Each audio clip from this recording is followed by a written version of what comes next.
Olá pessoal, boa noite, sejam bem-vindos a mais uma live. Hoje vamos conversar com o Dr. Orlando, cirurgião do aparelho digestivo, Orlando Ribeiro Prado Filho, e o nosso tema vai ser as gastrites e refluxo, principalmente as formas de prevenção, tratamentos, né? E como gerenciar, como lidar com essas desordens que afetam um número cada vez maior de pessoas. O Dr. Orlando já está aqui. Dr. Orlando, boa noite, seja bem-vindo mais uma vez no nosso bate-papo. O Dr. Orlando já é um velho conhecido da gente, né, doutor? Sempre participando do nosso trabalho, né? Obrigado, doutor, pelo convite, ter aceito o convite, e seja bem-vindo ao nosso bate-papo. Obrigado, eu agradeço novamente essa oportunidade.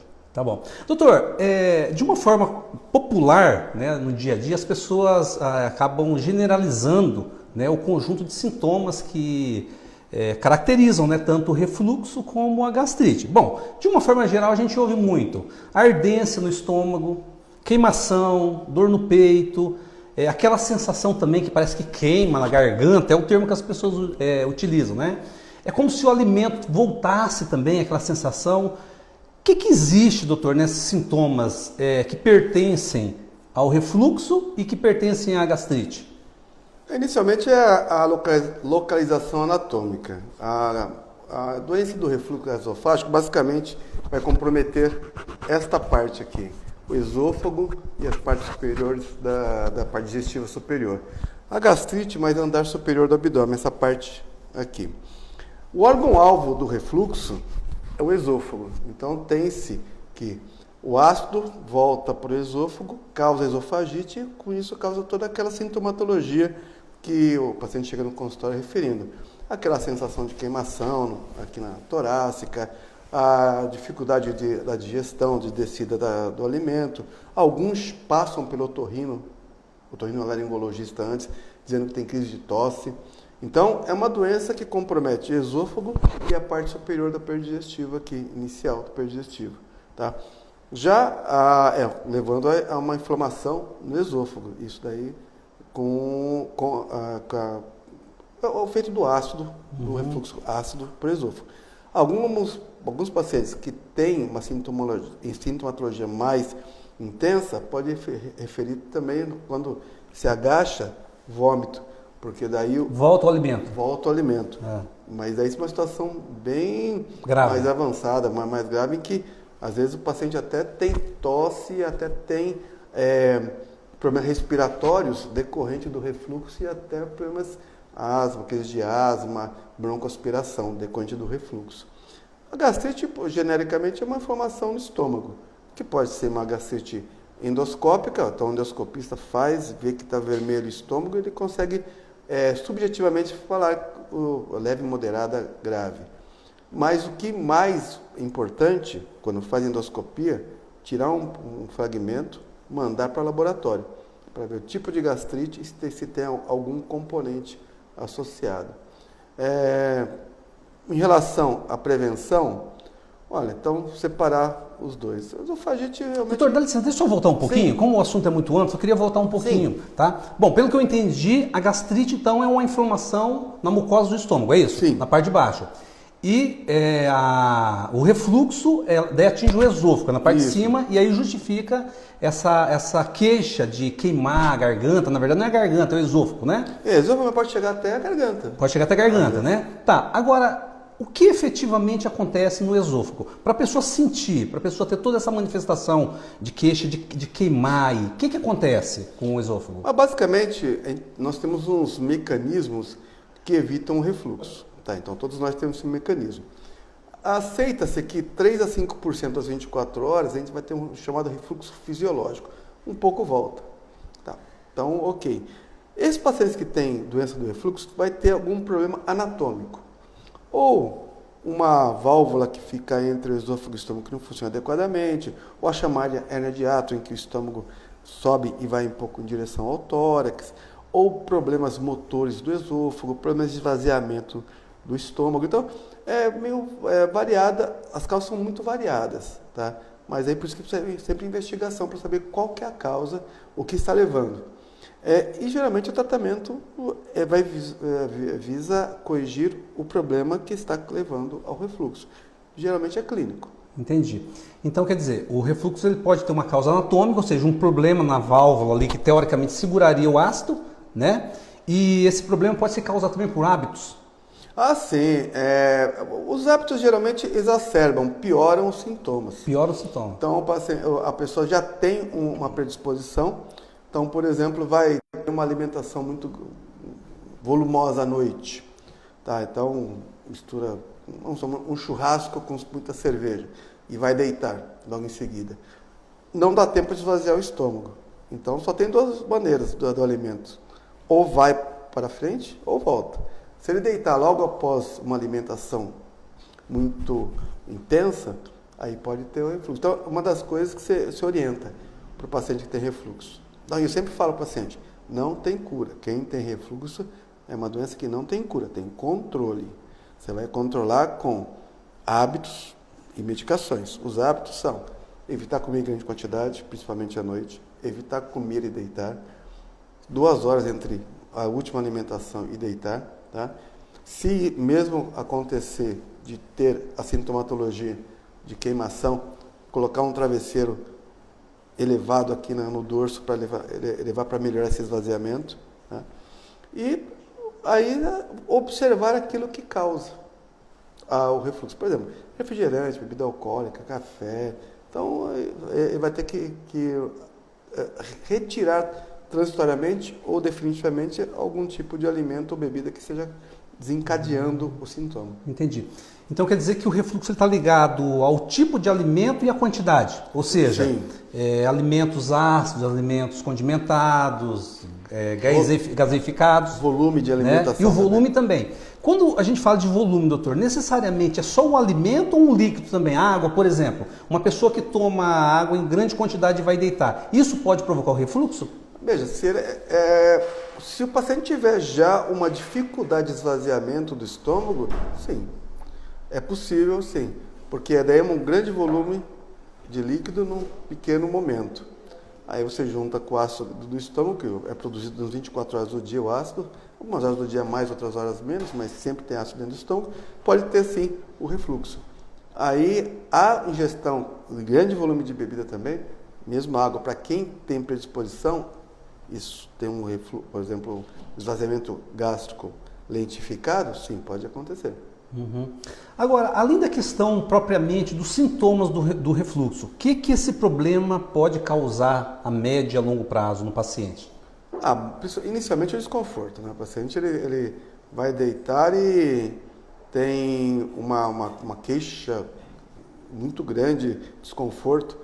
Eu vou lembrar uma vez que eu fui viajar e eu tenho refluxo, né? Mas o refluxo é o tratamento clínico o suficiente, é alimentação e não estou tomando remédio. Fui viajar e teve uma noite que foi vinho e massa. Eu estava sem maravilha, remédio, hein? Vinho e massa. Eu tive que dormir sentado numa poltrona, não consegui deitar por causa do refluxo. Então, desconforto para deitar.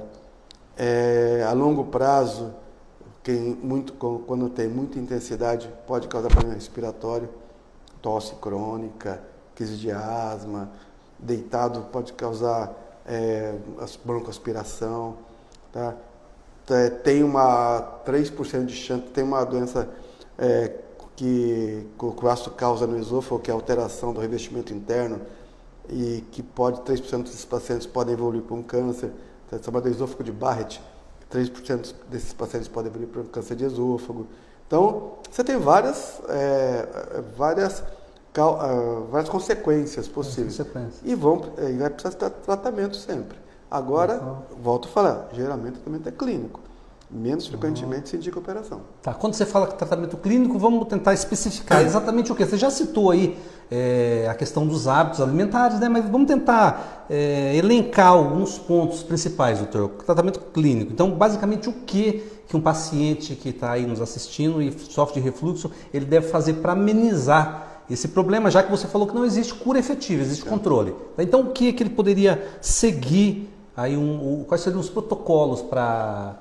genericamente. Então, mas eu volto a falar. Tá. Ele vai precisar ser seguido por um colega gastroenterologista, alguém que mexa na área, para poder fazer primeiro o diagnóstico, tá? Porque não é toda queimação que é refluxo. Certo. Tá? Você pode ter doenças outras que podem parecer refluxo, mas não são. Tá? Então, basicamente, é medicamento e hábitos alimentares de postura. Em relação às medicações, sempre se prescreve uma medicação para diminuição da acidez no estômago. Tá? Então, reduz a acidez no estômago, o ponto básico. E uma segunda medicação para melhorar o esvaziamento do estômago. Então, essas são os remédios básicos, medicações básicas. Quanto tempo? Geralmente 60 dias. Tá? Aí, volta-se, faz o retorno, tá? E vê se precisa manter a medicação. Em relação, então, medicamento, postura e hábitos alimentares. Evitar comer em grande quantidade, principalmente fragmentar mais as refeições. As nutricionistas, os nutricionistas em geral, falam de alimentação cada 3 horas. Às vezes é difícil fazer isso, né? Cada 3 horas ter uma pequena alimentação, fragmentar a alimentação. Às vezes é difícil, mas para quem precisa, realmente é necessário. Evitar comer em grande quantidade, principalmente à noite. Evitar comer e deitar. 2 horas no mínimo. 2 horas? No mínimo entre comer e deitar. Tá? E aí uma coisa importantíssima. A redução de peso tem uma importância muito grande na melhora dos sintomas. Então, o paciente que é obeso, redução de peso é muito importante. Por que, doutor? O que acontece? Porque é o seguinte... Depressiona mais o... A obesidade, você tem gordura, né? Tem a gordura subcutânea e gordura visceral. Essa gordura ocupa espaço.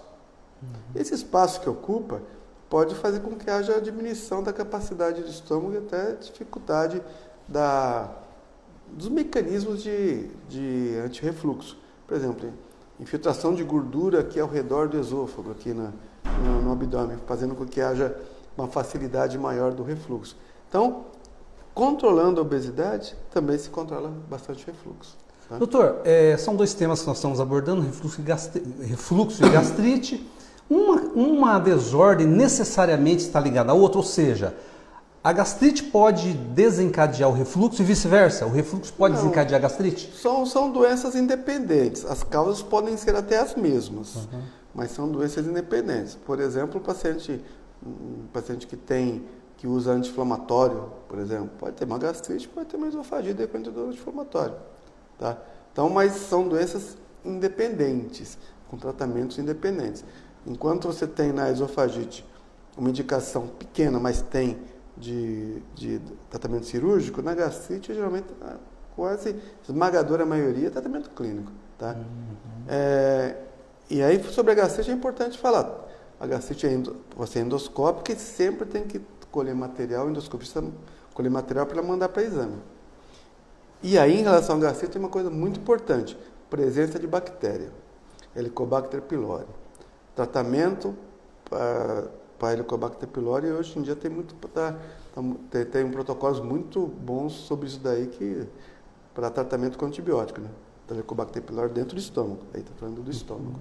Né? Essa bactéria está ligada à gastrite? Sim, sim. Algumas vezes, é uma bactéria muito frequente em população em geral. 70% da população no Brasil tem, mas não vai se tratar todo mundo. Tá? O que se faz na endoscopia? Tem algumas indicações de tratamento da Helicobacter pylori. Doença ulcerosa, quando tem úlcera e gástrico duodenal associado à Helicobacter pylori, gastrite atrófica e metaplasia intestinal. São alterações dentro do estômago que o patologista que vai dar essa definição. O endoscopista não consegue fazer isso. Quando está associado com o Helicobacter pylori, merece tratamento. Tá?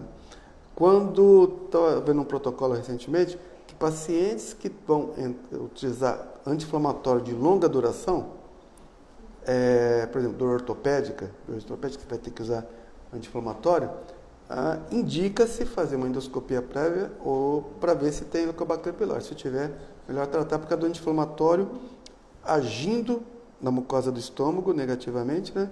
E a associação com a Helicobacter pode levar a uma gastrite importante. Entendi. Tá? Mas não lembrar só, não é só Helicobacter pylori.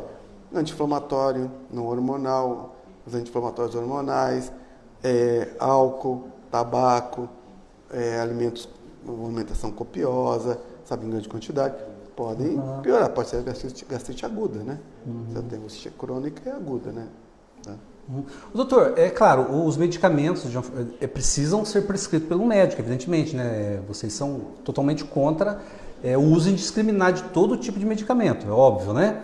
A minha pergunta é o seguinte, analgésico, que se compra com muita facilidade, alguns tipos de anti-inflamatórios, antibióticos, antidepressivos, essa linha de medicamentos podem provocar problemas estomacais, gastrite, refluxo? Vou começar pelos antidepressivos. Tem alguns que agem no sistema nervoso central, lógico, mas eles pioram o esvaziamento do estômago. Então o paciente pode desenvolver refluxo, por causa desse esvaziamento lento do estômago. Tá? Os anti-inflamatórios, em geral, irritam o estômago, então pode levar a uma gastrite aguda e até, para quem tem uma certa sensibilidade maior, levar a sangramento, tá? E aí pode acontecer realmente com outras medicações. O corticoides, quem usa corticoides, às vezes precisa usar corticoide para tratar doenças autoimunes, pode acontecer. Então, sempre com as medicações, essas específicas. Agora, eu vou te falar do uso corriqueiro, né? Por exemplo, a aspirina. A aspirina é um remédio que é usado largamente, né? O AS, né? Só que ele é uma das causas de gastrite aguda. Um anti-inflamatório, que em dose alta pode levar até sangramento do estômago. Então, merece uma prescrição com cuidado, tá? Ibuprofeno, anti-inflamatório também, depende da quantidade. Né? Agora eu vou abrir só um parênteses, vou falar sobre paracetamol. Tomar cuidado, porque ele pode levar a lesão no fígado, em grande quantidade. Paracetamol? Paracetamol. Então, tomar cuidado com ele. Eu sempre eu evito... quantidade dependente, mais de 3 gramas por dia, tomar cuidado. Então, logicamente, e a quantidade dos remédios pode levar à irritação do estômago, né? Também. Doutor, existem classificação das gastrites? Por exemplo, tem uma gastrite moderada, ela pode ir exacerbando, pior, chegando num nível mais elevado? Como é que é? Pode, com o tempo pode. Mas, existem as classificações que são endoscópicas, e as que são do patologista. Então, o patologista, ele vai dar, eu acho que a classificação do patologista é um pouco mais confiável, porque às vezes é muito subjetiva a ideia do endoscopista, né? Ele vai ver avermelhamento e lesões ulceradas. Entendi. Tá? Mas aí, por isso que sempre tem que ser mandado para o patologista. Entendi. Pessoal, estou conversando com o Dr. Orlando Ribeiro Prado Filho, cirurgião do aparelho digestivo, tá? Fiquem à vontade. Mandar as perguntas de vocês, o momento é agora, tá bom? Doutor, agora voltando a falar do refluxo, né? Você comentou que dependendo do nível, pelo que eu entendi, ele pode ter uma relação ou ser um elemento que pode levar ao câncer, foi isso que você falou? Sim, existe tem uma situação específica que é chamada esôfago de Barrett, certo, que é uma mudança do revestimento interno da parte distal do esôfago para se proteger por causa do ácido que volta, que 3% dos pacientes podem desenvolver câncer de esôfago. Então, sempre tem que tomar esse cuidado também. Mas para haver esse desenvolvimento da doença, tem que estar associado a outros fatores? Ou o refluxo por si só, ele é capaz de levar um paciente a desenvolver o câncer? Olha, depende da intensidade, o tempo de duração, da idade do paciente, sabe? Então, você tem várias possibilidades aí de desenvolvimento, tá? Eu diria que uma das causas, talvez não a principal, seja o refluxo, tá? Mas é possível. Também que numa dessas causas, 3%. Porcentagem baixa? Mas sempre tem que ficar fazendo exames periódicos, endoscopia, um exame endoscópico alto periódico, para poder ver se tem alguma alteração, né? Por isso que no momento eu falei assim sobre, por vezes, a queimação não significa refluxo. Entendi. Doutor, tem uma frase que a gente ouve com bastante frequência, a tal da gastrite nervosa. Existe esse nome, essa nomenclatura diante de vocês especialistas? O que tem a ver? Porque as pessoas, eu tenho uma gastrite nervosa. O que significa isso? Olha, toda vez que, então,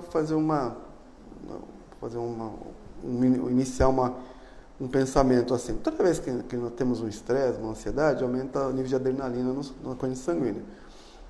Aí, aumenta também a produção de ácido no estômago. Ácido no estômago. Tá. Isso pode levar à irritação gástrica. Aumenta a acidez, aumenta a irritação gástrica. Tá. Aí, então, não há uma classificação médica entre patologistas e endoscopistas de gastrite nervosa. É uma situação que existe a irritação gástrica e aí tem paciente que tem uma situação de ansiedade que piora aí. Mas também tem que levar em conta que nem toda dor abdominal é gastrite. Tem muito paciente que chega no consultório e fala, estou com dor em região mais baixa que o estômago, anatomicamente o estômago fica. Essa é outra investigação, né? Aí você tem outras doenças aí que podem causar dor abdominal que parece até que é uma gastrite. Me ocorre agora a síndrome de intestino irritável. Então, dor abdominal não quer dizer obrigatoriamente que seja gastrite. Entendi. Tem uma pergunta aqui, doutor. Joana, deve ser a Joana Gonzaga. Quem toma esomeprazol prejudica os ossos do corpo humano como um todo? Olha, essas medicações que diminuem a acidez do estômago tem que ser tomado com um certo cuidado. Por quê? O ácido do estômago é importante, não é só para dar doença, não. O ácido do estômago, ele prepara o alimento para absorção. Tá? Então, a partir do momento que não se tem uma acidez adequada, e essas medicações, por exemplo, elas quase que abolem a acidez. Então, você fica com uma acidez, com pH elevado, não tão ácido. Pode alterar a absorção de substâncias. Tá? Então, a longo prazo, por isso que eu falei 60 dias, né? Essas medicações tem que ser suspensas depois de um tempo. Tem que ser suspensas. Elas tomam 60 dias, mais 60, daí observa. Mas a longo prazo podem causar sim alterações de absorção de nutrientes e minerais. Sim, então tomar cuidado. Não é indicado o uso contínuo sem pausa. Tá? Entendi. Tá, mas e a pessoa, doutor, que, por exemplo, qual que seria a alternativa para uma pessoa que tem todo esse conjunto de sintomas de uma forma frequente e já fez uso do medicamento por 3, 4 meses e não cessa? Qual seria a via de resolução ou para amenizar essas queixas aí? Então, primeiramente tem que fazer o diagnóstico, ver realmente se é um quadro, uma esofagite por refluxo. Tá? A partir do momento faz o tratamento adequado. O paciente diminui a ingestão copiosa de alimento, melhora ou para de fumar, importante, emagrece, toma medicação, faz tudo certo. A gente tenta por 60 dias, não melhora, a gente pode aumentar a dose da medicação, em vez de dose plena, faz dose dupla, mais 60 dias. Se não melhorar, aí talvez tenha indicação de tratamento cirúrgico, depende da causa. Tá bom? E o tratamento cirúrgico hoje em dia Tá, e qual que é o objetivo? Na cirurgia, o que se pretende fazer para resolver o problema? Qual que é o objetivo? Basicamente é reforçar os mecanismos anti-refluxo. Tá. Para o vídeo de laparoscopia, faz-se uma válvula, tá, com o fundo do estômago para evitar que haja o refluxo esofágico. Eu diria que dá 10% dos pacientes daí. Uma parte tem um bom controle. Doutor, tem outra pergunta aqui do Adenilson. Se alimentar tomando água causa queimação, aí eu vou estender a pergunta dele. Não só água, outros, por exemplo, suco, mesmo que seja um suco natural. A água, né, a pergunta dele, e eu quero complementar. Olha, a orientação, geralmente, é você não ingerir líquido junto com a alimentação. Primeiro se alimenta do sólido, ou o que seja, e depois faz ingestão de líquido. Agora tem que ver a quantidade do líquido, né? Aí, ganho de quantidade e tal. Mas é melhor não ingerir líquido durante a alimentação. Alimenta e depois ingere. Entendi. Mas que tempo, mais ou menos, seria adequado? Antes ou depois? Depois. Porque você tem uma ocupação de espaço. Tem o líquido que vai ocupar espaço, você toma antes. Depois a alimentação. Então, dá-se alimentação sólida, dá-se um tempo, uns 10 minutos talvez, aí você toma o líquido. Isso para quem tem problemas, né? Tá, para quem tem problemas de refluxo, sim. Entendi. Você fez um comentário, pelo que eu entendi, sobre a questão do esvaziamento alimentar. O refluxo, ele causa uma dificuldade de esvaziamento, doutor, da questão alimentar? É o contrário. É o contrário. É o contrário. Geralmente, uma deficiência de esvaziamento do estômago que leva ao refluxo gastroesofágico, tá? Uma das causas. Por isso que às vezes você tem uma medicação para melhorar esse esvaziamento do estômago. Associa o inibidor da acidez com um remédio chamado procinético, que é para melhorar o esvaziamento do estômago. E em termos de medicamentos, existem vários tipos?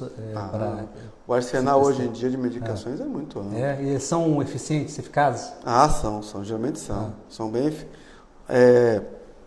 Tem algumas medicações que só podiam ser tomadas para redução da acidez de manhã, em jejum. Agora tem outras que podem ser tomadas não com jejum. Então você tem fora à noite, por exemplo. Então você tem um arsenal muito bom de medicações que controlam bem seguramente. Então, de uma forma geral, doutor, as medidas de tratamentos, elas ajudam mesmo a minimizar aí os sintomas. 90% dos pacientes, 90% dos pacientes tem um controle muito bom. E o próprio paciente às vezes sabe, né, a longo prazo, se eu comer hoje à noite, eu vou comer uma pizza. Se eu comer a pizza, eu vou passar mal. Toma um remédio antes. Né? Então quer dizer que a massa, ela, o que acontece? Ela fermenta, ela contribui para aumentar a acidez, é isso? Só a massa, né? Você tem o molho, você tem ela, tudo bem que a massa ela tem um esvaziamento rápido, mas ela são outros fatores aí que juntos com a massa, né? E, por exemplo, como eu falei, massa e vinho, né? Entendi. Roseli, meu neto toma 12 comprimidos por dia. 12 comprimidos do que, Roseli? Seria interessante você esclarecer, tá? Antiácido, vê certinho, passa pra gente, esses 12 comprimidos para quê? Ela disse que o neto dela toma 12 comprimidos, né? Acredito que seja para... Precisa ver a idade também, porque eu posso fazer um comentário a partir de 14 anos, abaixo disso. Né, doutor? É melhor ir no pediatra, no cirurgião pediátrico, para poder ter uma orientação melhor. Tá certo. Porque, na verdade, assim, né, doutor? O medicamento ele tem que ter todo um critério, né? Porque por melhor que ele amenize um sintoma, mas se for tomado em excesso também, ele pode dar efeito de rebote, não pode? Com relação a queimação, uma pessoa que toma muito, vamos supor, você prescreve 1 por dia, o cara toma 2, 3 por conta própria, pode dar efeito rebote? De qual medicação? Digamos, o omeprazol, por exemplo, se a pessoa toma na intenção de querer amenizar a queimação no estômago, tá? Ele tomou um lá, não resolveu, ele vai tomar mais um, toma mais outro, toma 3 por dia. Olha, isso aí pode contribuir para aumentar a acidez? Não, justamente porque o efeito da medicação, realmente ele age nas células que produzem o ácido para diminuir a acidez. No passado, logo no começo dos tratamentos o antiácido ele pode fazer efeito rebote.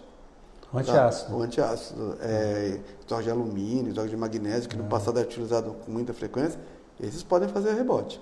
Tá? O uso do leite, por exemplo, que era muito utilizado, tomar leite para reduzir a queimação, poderia causar rebote também. Mas essas medicações que tem os óis, né? Elas geralmente não, são eficientes com efeito de reduzir a acidez, porque é exatamente onde se produz o ácido. Tá certo. Doutor, para a gente encerrar nosso bate-papo, as pessoas que... Tem mais uma pergunta? Tá passando? Então beleza. Quem está sofrendo hoje aí de gastrite, os nossos amigos que estão nos assistindo, refluxo, eles podem então ir dormir tranquilo, no sentido de que existem formas, por mais que esteja padecendo, porque realmente só quem sofre que sabe, né, doutor? Ele pode se tranquilizar de que realmente a medicina oferece alternativas para minimizar essas questões. Sim, como eu falei no começo, para controlar uma situação, né, que às vezes é muito desagradável para o paciente, né? Às vezes tem paciente que não consegue sair de casa porque se alimentar fora, vai comer uma massa à noite, uma pizza à noite. Eu diria assim, com controle ele pode fazer isso, sem excesso. Sem tá? excesso. Sem Né? excesso. E agora tem 10% de pacientes que precisam de operação, não tem jeito. Uhum. Aí... Especificamente, doutor, nessas questões que nós estamos tratando, né? Refluxo e gastrite.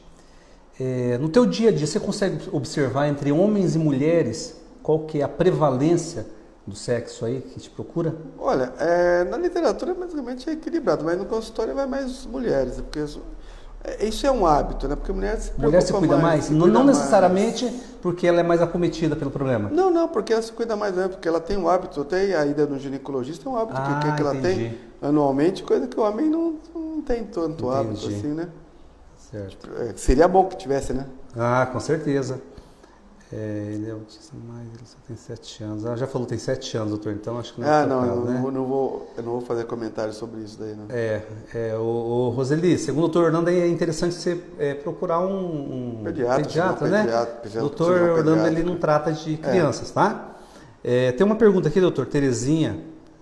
Doutor, eu às vezes sinto uma dor muito forte. Começa na boca do estômago e vai subindo. Chega a doer até a arcada dentária, muito forte. Tem a ver com esses problemas que nós estamos tratando? Olha, tem. Que eu tinha falado antes. Nem tudo que faz doer aqui, no tórax, é refluxo. Então, você tem a dor torácica cardíaca, dor torácica não cardíaca. Tá? Aí, você falou a idade dela? Porque, basicamente, é o seguinte, tem que investigar. Você tem doenças não cardíacas, por exemplo, espasmo esofagiano difuso. É uma doença, que o esôfago é um tubo né? muscular, que ele contrai e pode causar dor. Aí precisa de endoscopia, manometria, exames assim complementares. Então não dá. Eu diria assim, se preocupar, sim, procure um auxílio, uma avaliação. Dor torácica, cardiologista e o gastroenterologista. Eu acho que os dois merecem investigar o caso. Doutor, para a gente encerrar mesmo, tá, pessoal? Você fez um comentário, mas só para complementar, talvez o rapaz aí, o Ademilson, não pegou essa parte. O nervosismo causa refluxo? Olha, dizer assim, o nervosismo por si só, não. Ele tem que ter os fatores que predispõem a isso. Tá? Aí você tem a ansiedade, estresse, aumenta a acidez do estômago. Aí, quem já tem predisposição, esse ácido volta mais intenso. Aí pode ter mais sintomas. Ou seja, você fez um comentário, né? O ácido clorídrico ele é importante para ajudar na digestão dos alimentos. É importante. Só que se ele for liberado de uma forma excessiva, ele vai contribuir para todo esse conjunto de sintomas, né? Porque o estômago ele produz o ácido e ele se protege. Entendi. Tá? Geralmente se protege. Mas com a acidez muito alta, essa proteção não ocorre tão efetivamente. E o esôfago não aguenta o ácido. Não aguenta. Ao contrário do estômago, né? Exatamente, que se protege. O estômago ele tem uma proteção específica. Exatamente. E o esôfago não. Tá certo. Doutor, encerramos nosso bate-papo aqui desse mês, né? Deixa bem claro, tá? Deixa bem claro que tem pautas aí para você, tá? Obrigado mais uma vez, tá, doutor? Sempre muito bom falar com você.